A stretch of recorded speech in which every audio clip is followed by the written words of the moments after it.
మోకాల నొప్పులకు ఎటువంటి సర్జరీ లేకుండా ఎపియాన్ పెయిన్ క్లినిక్ అందిస్తున్న అత్యాధునిక చికిత్స.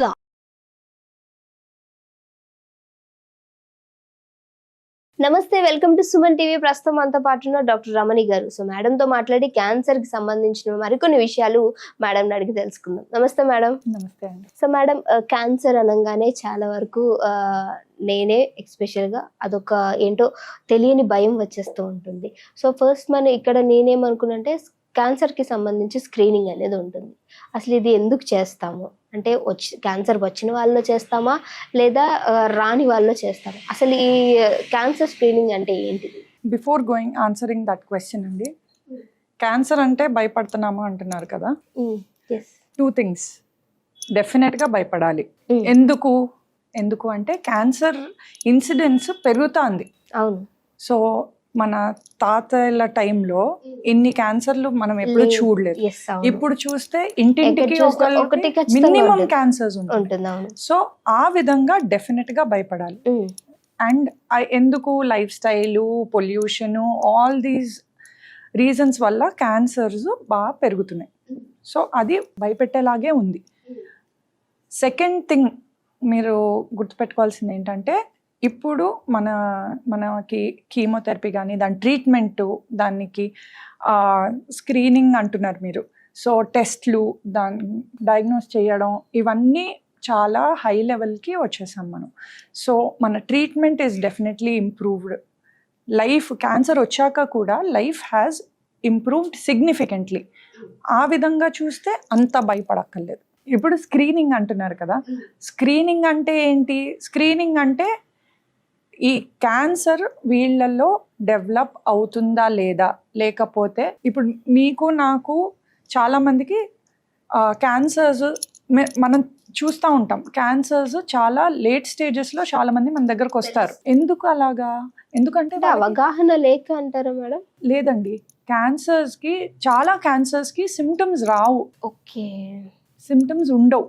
సో వాళ్ళకి తెలియక ఉన్నా కానీ వాళ్ళు తెలుసుకోలేక బై ద టైం హాస్పిటల్లో చూయించుకోవడానికి వెళ్ళేసరికి చాలా లేట్ స్టేజ్లో వెళ్తారు. సో అప్పటికే 3rd స్టేజ్ అని మెజారిటీగా వెళ్తారు. సో అక్కడ మనం దెబ్బతింటున్నాం. సో ఇలాగా మనం లేట్ స్టేజ్లో వెళ్ళి ట్రీట్మెంట్ ఆప్షన్స్ తగ్గిపోయి దాని తర్వాత మన లైఫ్ క్వాలిటీ కానీ మిగతా చాలా కష్టాలు ఉంటాయి దాని లేట్ స్టేజ్లో తెలుసుకోవడం వల్ల. సో అవన్నీ అవాయిడ్ చేయాలి అంటే మనం ఏం చేయాలి? రెగ్యులర్గా కొన్ని టెస్ట్లు, కొన్ని క్యాన్సర్స్కి స్క్రీనింగ్ టెస్ట్లు అని అవైలబుల్ ఉన్నాయి. అంటే ఏ క్యాన్సర్స్కి మేడం? సో స్క్రీనింగ్ టెస్ట్ అంటే ఏంటి? ఫస్ట్ అంటే నాకు డౌట్ లేదు క్యాన్సర్ ఉంది అని, నాకు డౌట్ లేనప్పుడు నేను హాస్పిటల్కి వెళ్ళి టెస్ట్ చేయించుకునే దాన్ని స్క్రీనింగ్ టెస్ట్ అంటారు. ఓకే. డౌట్ లేని వాళ్ళు వెళ్ళి చేయించుకునే దాన్ని స్క్రీనింగ్ టెస్ట్ అంటారు. ఉన్నవాళ్ళు కాదు. ఓకే. అవేర్నెస్ పెంచాల్సింది ఏంటి అంటే, డౌట్ వచ్చాక వెళ్ళేదాన్ని స్క్రీనింగ్ టెస్ట్ అన్నారు. డౌట్ లేని వాళ్ళు, నాకంతా నార్మల్గా, అంటే నార్మల్ నీలా నాలా ఫ్యామిలీ హిస్టరీ ఏం లేదు, ఏమి లేని వాళ్ళు టెస్ట్లు చేయించుకుంటే దాన్ని స్క్రీనింగ్ టెస్ట్ అంటారు. ఓకే. ఆ స్క్రీనింగ్ టెస్ట్ వల్ల మనకేమొస్తుంది? ఫస్ట్ ఏంటి అంటే, ఇప్పుడు ఇవి అన్ని క్యాన్సర్స్కి అవైలబుల్ కాదు, ఓన్లీ కొన్ని క్యాన్సర్స్కి స్క్రీనింగ్ అవైలబుల్. ఏంటేంటి ఆ క్యాన్సర్స్ అంటే, ఆడవాళ్ళలో first mouth and oral cancers. Okay.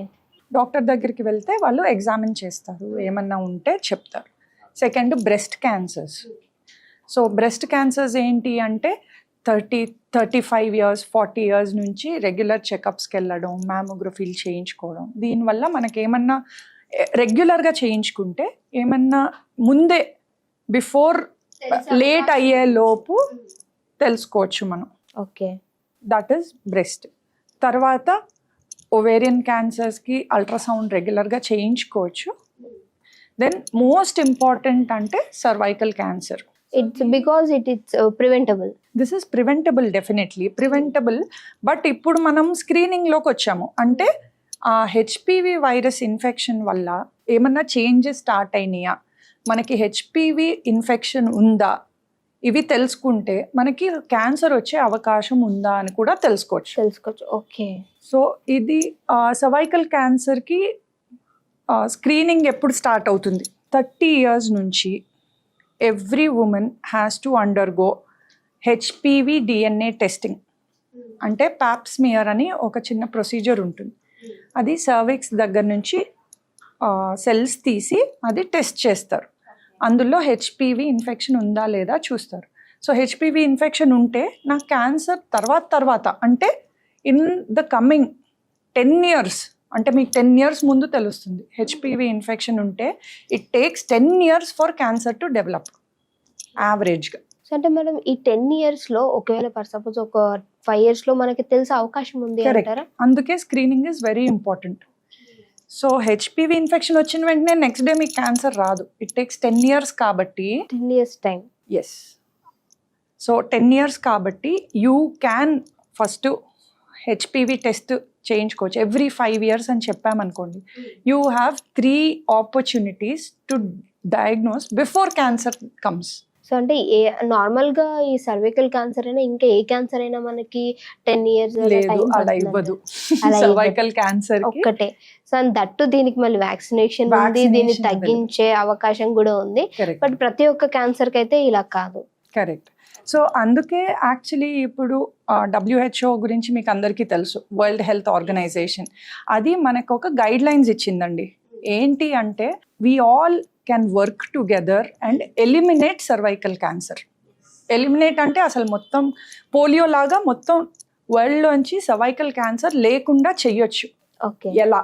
WHO ఏమనింది అంటే మనం అందరం all over the world if మనం బై 2030 కల్లా మనం all girls up to 15 years 90% గనక మనం వ్యాక్సినేట్ చేయగలిగితే అండ్ 70% ఆఫ్ విమెన్ అంటే వ్యాక్సినేషన్ కాకుండా నెక్స్ట్ స్క్రీనింగ్ ఏజ్లో ఉండే విమెన్కి 70% వాళ్ళు if they are being screened. Okay. And cancer వచ్చిన వాళ్ళలో 90% if we are able to treat. So ఏదైతే పోలియోని అప్పట్లో పోలియోకి సంబంధించి అసలు ఇది వస్తే పోదు అనుకున్నారు, బట్ దాన్ని ప్రివెంట్ చేయగలిగాం. సో అట్లనే ఈ సర్వైకల్ క్యాన్సర్ని కూడా. Thank you so much madam, చాలా చక్కటి ఇన్ఫర్మేషన్ ఇచ్చారు. Thank you.